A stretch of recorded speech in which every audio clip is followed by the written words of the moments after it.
英語聞き流しリスニング、英語テキストと MP3 ダウンロード、その他の物語は、ホームページからお聞きいただけます。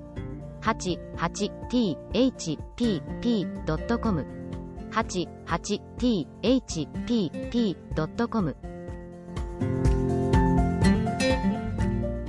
Chapter 7. The author's great love of his native country. His master's observations upon the constitution and administration of England, as described by the author, with parallel cases and comparisons. His master's observations upon human nature. The reader may be disposed to wonder how I could prevail on myself to give so free a representation of my own species, among a race of mortals who are already too apt to conceive the vilest opinion of humankind, from that entire congruity between me and their yahoos. But I must freely confess, that the many virtues of those excellent quadrupeds, placed in opposite view to human corruptions, had so far opened my eyes and enlarged my understanding, that I began to view the actions and passions of man in a very different light, and to think the honor of my own kind not worth managing, which, besides, it was impossible for me to do, before a person of so acute a judgment as my master, who daily convinced me of 1,000 faults in myself, whereof I had not the least perception before, and which, with us, would never be numbered even among human infirmities. I had likewise learned, from his example, an utter detestation of all falsehood or disguise, and truth appeared so amiable to me, that I determined upon sacrificing everything to it.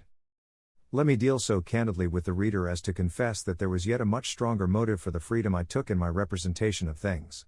I had not yet been a year in this country before I contracted such a love and veneration for the inhabitants, that I entered on a firm resolution never to return to humankind, but to pass the rest of my life among these admirable Houyhnhnms, in the contemplation and practice of every virtue, where I could have no example or incitement to vice.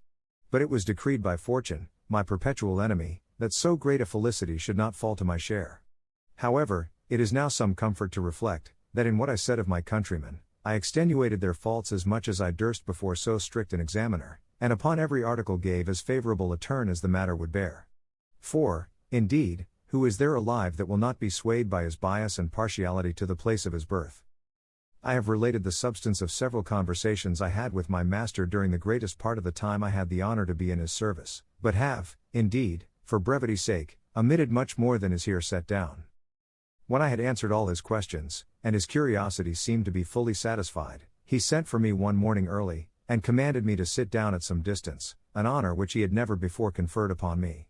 He said, he had been very seriously considering my whole story, as far as it related both to myself and my country, that he looked upon us as a sort of animals, to whose share, by what accident he could not conjecture, some small pittance of reason had fallen, whereof we made no other use, than by its assistance, to aggravate our natural corruptions, and to acquire new ones, which nature had not given us, that we disarmed ourselves of the few abilities she had bestowed, had been very successful in multiplying our original wants, and seemed to spend our whole lives in vain endeavors to supply them by our own inventions, that, as to myself, it was manifest I had neither the strength nor agility of a common Yahoo, that I walked infirmly on my hinder feet, had found out a contrivance to make my claws of no use or defense, and to remove the hair from my chin, which was intended as a shelter from the sun and the weather, lastly, that I could neither run with speed, nor climb trees like my brethren, as he called them, the Yahoos in his country.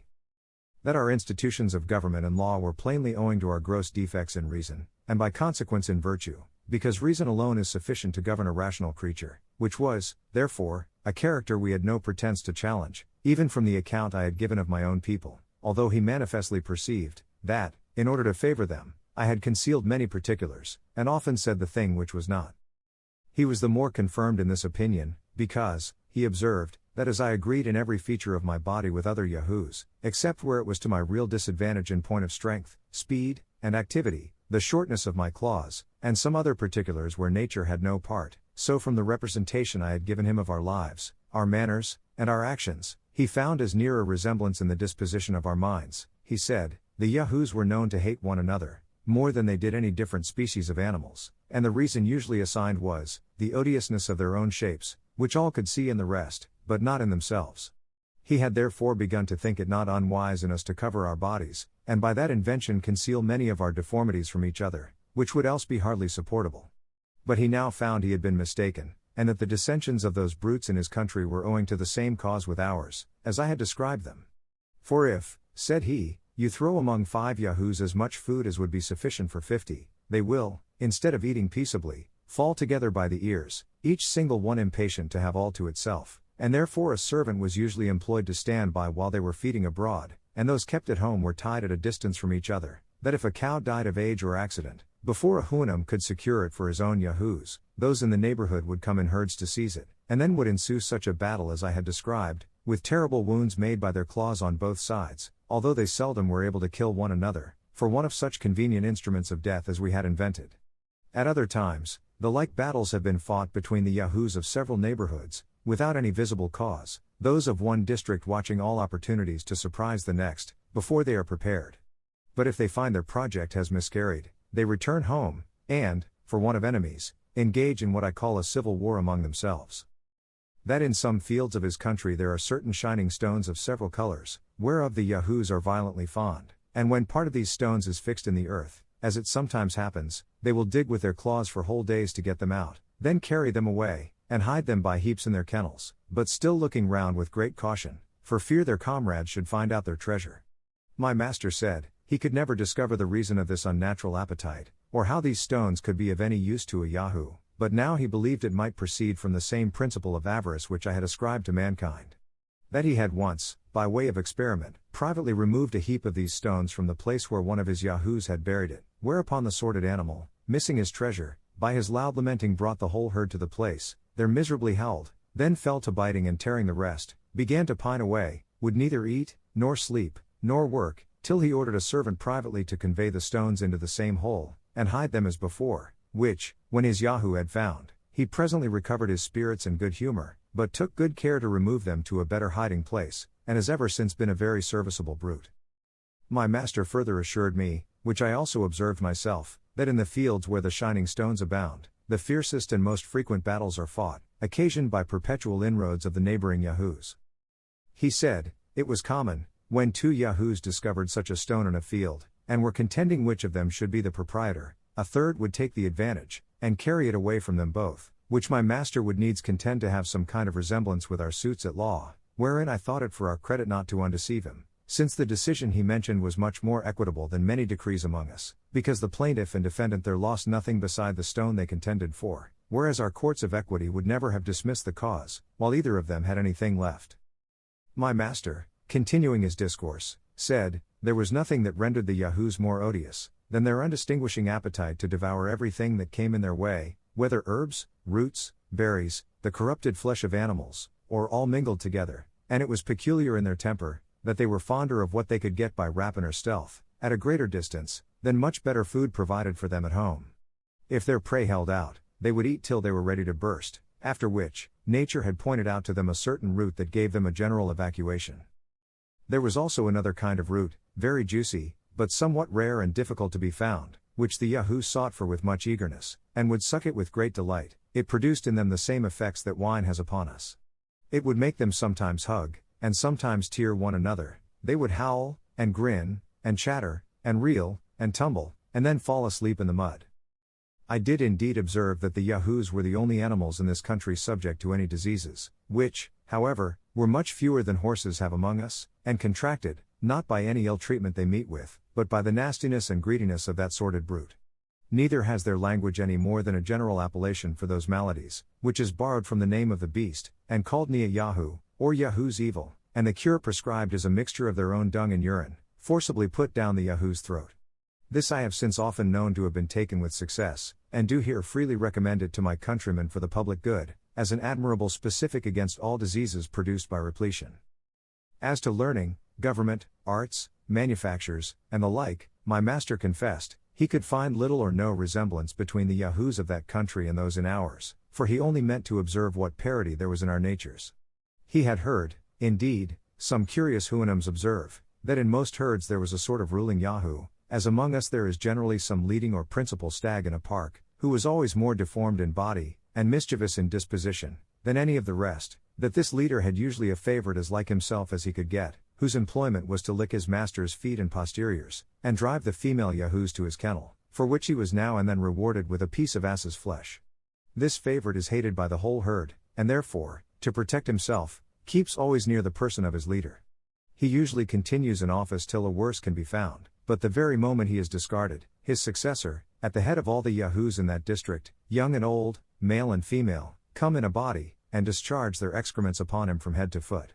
But how far this might be applicable to our courts, and favorites, and ministers of state, my master said I could best determine.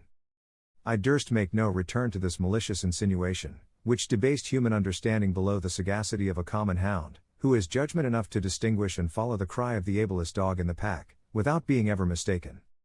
My master told me, there were some qualities remarkable in the Yahoos, which he had not observed me to mention, or at least very slightly, in the accounts I had given of humankind. He said, those animals, like other brutes, had their females in common, but in this they differed, that the she-Yahoo would admit the males while she was pregnant, and that the Hess would quarrel and fight with the females, as fiercely as with each other, both which practices were such degrees of infamous brutality, as no other sensitive creature ever arrived at.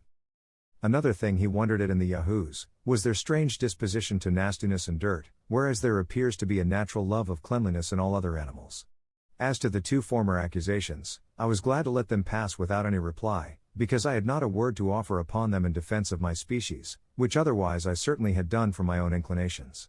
But I could have easily vindicated humankind from the imputation of singularity upon the last article, if there had been any swine in that country, as unluckily for me there were not, which, although it may be a sweeter quadruped than a Yahoo, cannot, I humbly conceive, in justice, pretend to more cleanliness, and so his honor himself must have owned, if he had seen their filthy way of feeding, and their custom of wallowing and sleeping in the mud. My master likewise mentioned another quality which his servants had discovered in several Yahoos, and to him was wholly unaccountable. He said, a fancy would sometimes take a Yahoo to retire into a corner, to lie down, and howl, and groan, and spurn away all that came near him, although he were young and fat, wanted neither food nor water, nor did the servant imagine what could possibly ail him. And the only remedy they found was, to set him to hard work, after which he would infallibly come to himself. To this I was silent out of partiality to my own kind, yet here I could plainly discover the true seeds of spleen, which only seizes on the lazy, the luxurious, and the rich, who, if they were forced to undergo the same regimen, I would undertake for the cure.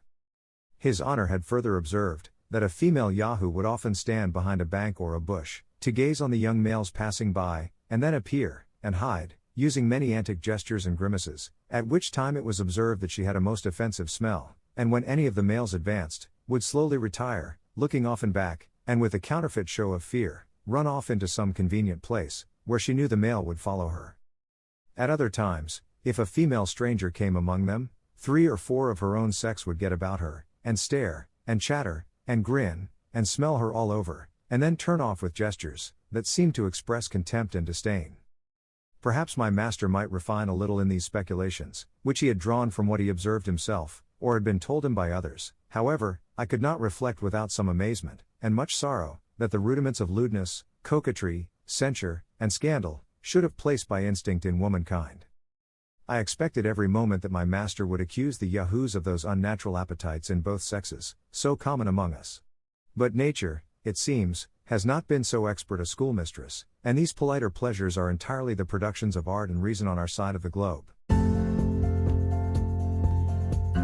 英語聞き流しリスニング、英語テキストと MP3 ダウンロード、その他の物語は、ホームページからお聞きいただけます。88thpp.com 88thpp.com